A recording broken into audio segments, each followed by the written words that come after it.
안녕하십니까. 트렌드 읽어주는 남자 날카로운 상상력 연구소장 김용섭입니다.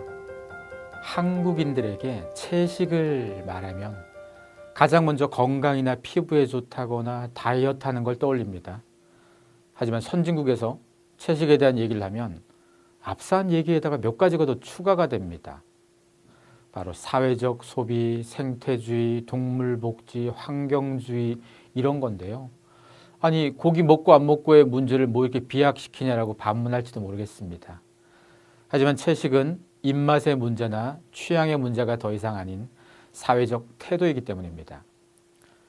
실제로 채식주의 확산은 육류 소비량의 급증 때문이기도 한데요. 전 세계적으로 지난 20년간 2배 정도 늘었다고 합니다.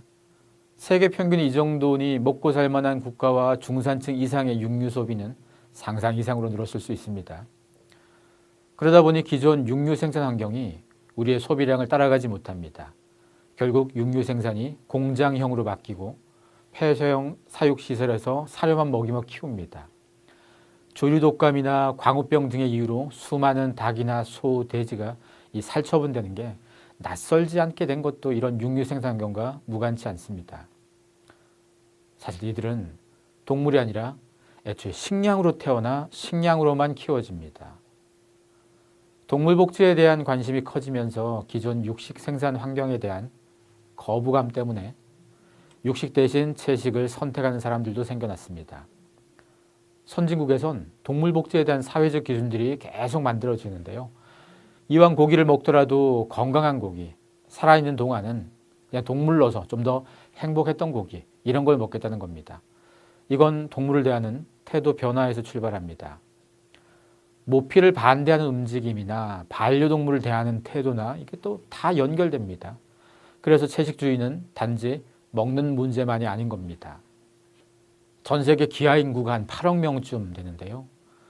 식량 부족, 이건 인류의 아주 중요한 문제입니다. 물 부족도 세계적인 문제입니다. 하지만 우린 고기 먹겠다고 상당한 곡물과 물을 가축 사육했습니다. 전 세계가 식량 부족이지만 전 세계 농토의 3분의 1 이상은 농사를 짓지 않습니다. 축산업에 쓰고 있거든요. UN 식량농업기구에 따르면 축산 부분에서 배출되는 온실가스가 지구 전체 온실가스 배출량의 14.5%에 이른다고 합니다. 축산은 인류에게 중요한 단백질 공급 산업이지만 다른 한쪽에선 지구 환경에 다양한 악영향을 끼치고 있는 겁니다. 온실가스를 배출해서 기후변화에 불을 당기고 숲을 파괴하고 식량과 물 부족을 부르고 수질을 악화시키는 겁니다.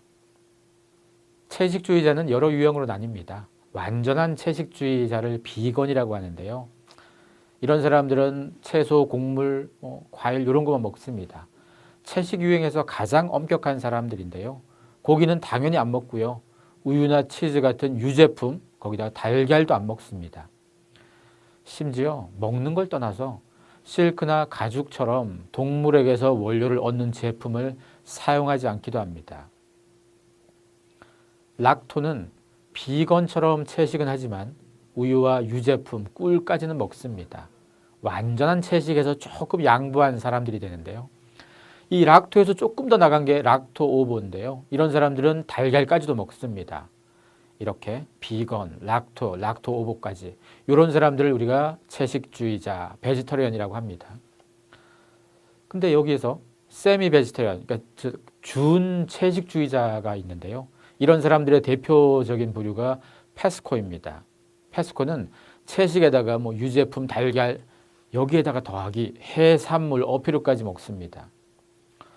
또 다른 유형인 폴로는요. 페스코가 먹는 거에다가 더하기 조류까지 먹습니다. 닭고기, 오리까지 먹는다는 얘기입니다. 마지막 유형이 플렉서블 베지터리언, 이 플렉스테리언인데요. 이런 사람들은 융통성 있는 채식주의자로 평소에는 채식을 하지만 경우에 따라서 생선도 먹고 닭, 오리도 먹고 불가피한 상황 때 돼지고기, 소까지도 먹는 겁니다. 육식으로부터의 결별이 아니라 채식을 중심에 두고 융통성 있게 육식도 겸하는 겁니다. 이제 채식주의는 새로운 패션이 돼버린 건데요. 유명 연예인이나 셀럽들이 세미 베지터리언인 경우가 많아졌고요. 이것이 그들의 SNS를 통해서 널리 확산됩니다. 10대나 20대들은 이런 영향을 꽤 많이 받습니다. 아울러 유명 셰프들도 나서는데요. 전 세계 8개 나라에 24개의 레스토랑을 운영하는 이 알랭 듀카스라는 사람이 있는데요. 이 사람은 자신의 레스토랑에서 육류를 줄이고 채식주의 메뉴를 적극 도입했습니다. 그래서 프랑스 상류층 연의 풀코스 요리에서 비롯된 이 정찬 요리를 오트 퀴즌이라고 하는데요. 그래서 이 사람이 이런 선택을 한 다음에 언론에서 오트 퀴즌의 종말이라는 타이틀로 크게 다루기도 했습니다. 이 사람이 누군가 하면요. 바로 세계 최고의 프랑스 요리사고요. 이 사람이 역대로 미슐랑에서 받은 별만 33개입니다. 식당이 워낙 많으니까 많이 받은 건데요. 미슐랭 스타 셰프 중에서 단연 최고 스타급 중에 한 명인 이런 사람이 이런 결정을 했다는 것은 사실은 주목할 일이죠. 채식주의 레스토랑의 트렌드 세터는 미슐랭 이 3스타 셰프인 이 알랭 파사르라고 할 수 있는데요. 이 사람은 프랑스 전통 오리고기 요리를 비롯해서 양고기, 소고기 등 고기 요리 가지고 미슐랭 별을 받았다고 해도 과언이 아닌 사람인데요. 이런 사람이 자신의 레스토랑에서 육식 메뉴를 빼버렸습니다. 채식 메뉴로만 최고급 정찬을 만들어냈고 이후 채소가 보조 재료가 아니라 주 재료로 적극적으로 활용되는 유명한 레스토랑들이 자꾸 만들어지기 시작했습니다. 이런 미슐랭 스타 셰프들이 나서서 채식주의 유행에 영향을 주고 있습니다. 원래 식문화는 최고 비싼 곳에서 그 다음 곳으로 이렇게 내려오기 마련인데요. 미슐랭 스타 레스토랑뿐 아니라 일반 레스토랑에서도 요즘 채식주의 메뉴는 아주 트렌디한 선택으로 각광받고 있습니다. 세계적으로도요. 채식주의자가 늘어나는 게 추세입니다. 채식주의 산업은 주요 선진국에서 아주 유망한 신산업으로 꼽히는 건데요. 그만큼 수요가 늘었기 때문입니다. 선진국에선 주요 인구 대비해서 한 3에서 한 9% 사이 이런 사람들을 채식주의자라고 봅니다. 여기다가 준채식주의자까지 포함하면 숫자는 꽤 더 많아질 겁니다. 채식주의자의 증가는 채식 관련 산업의 성장을 낳고요. 기존 기업들도 채식주의자를 고려하는 비즈니스를 하게 됩니다. 기네스 맥주는 맥주의 제조 과정에서 무려 256년 동안 내려왔던 전통적인 제조법을 바꾼 건데요. 물고기 불회로 만든 이 불회풀을 여가 장치로 사용했던 이걸 관뒀습니다. 동물성 재료가 포함되다 보니까 완전한 채식주의하는 이 비건들은 기네스 맥주를 애초에 마시지 못했습니다. 이제 이런 사람들한테도 맥주를 팔겠다는 겁니다.